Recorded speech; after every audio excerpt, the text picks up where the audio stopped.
I have heard the story of how my grandparents met almost a million times. They were walking down 8th Avenue and, as fate had it, happened to bump into each other. They always used to talk about the beautiful American elms that towered over them as they fell in love on that fateful day. I always thought, sounds magical.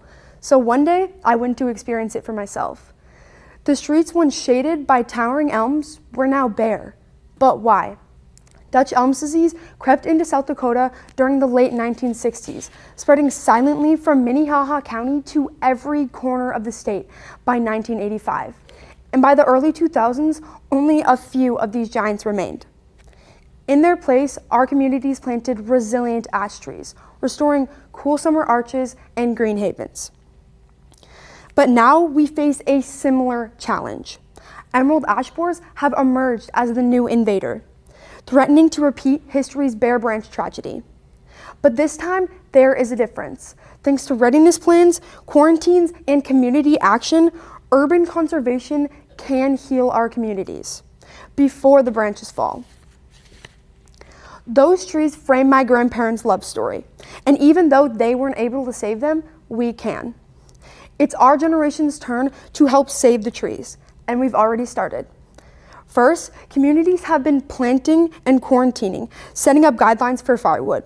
When camping or traveling, people have been buying and burning firewood locally instead of hauling it from their house, especially into or out of quarantine counties like Minnehaha, Lincoln, Union, Turner, and Brookings.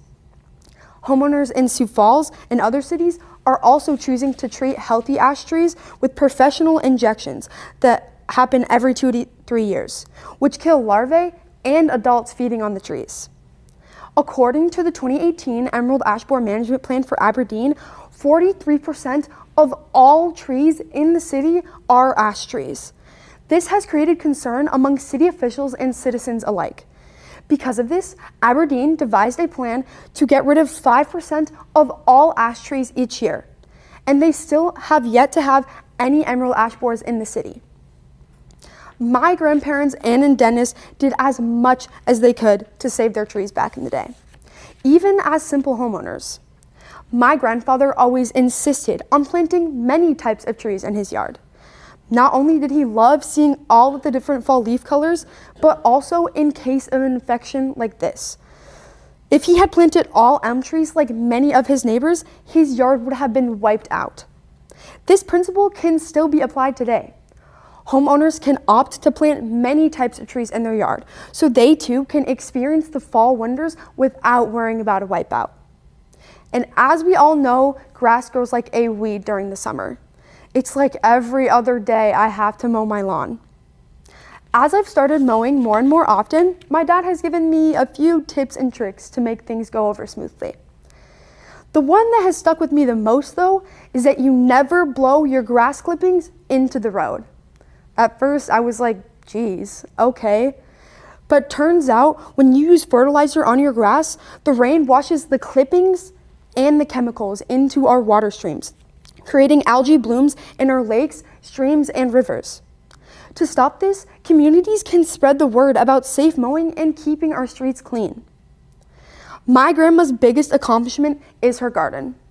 I genuinely think she loves that piece of land more than her own children sometimes. She said she felt the most fulfilled when her walks through the grounds created a beautiful spring harvest. It was great at first. I mean, there are only so many things you can make with zucchini.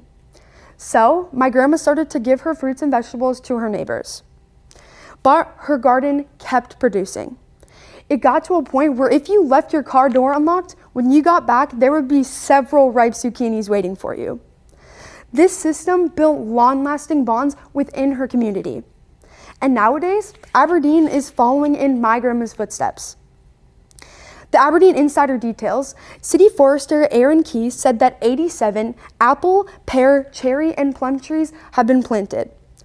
This free community orchard out at the Conhart Arboretum can not only provide fruit for citizens, but also surrounding wildlife, supporting biodiversity around the Aberdeen area. Nearby fruit trees support pollinators, boosting cross-pollination and helping gardens grow stronger together. Studies show that these gardens not only deliver physical exercise, but also mental health benefits, reducing stress and building community ties. Those bare trees my grandparents once loved now inspire us. From firewood rules to diverse plantings and my grandma's gardens, urban conservation heals not just trees, but people.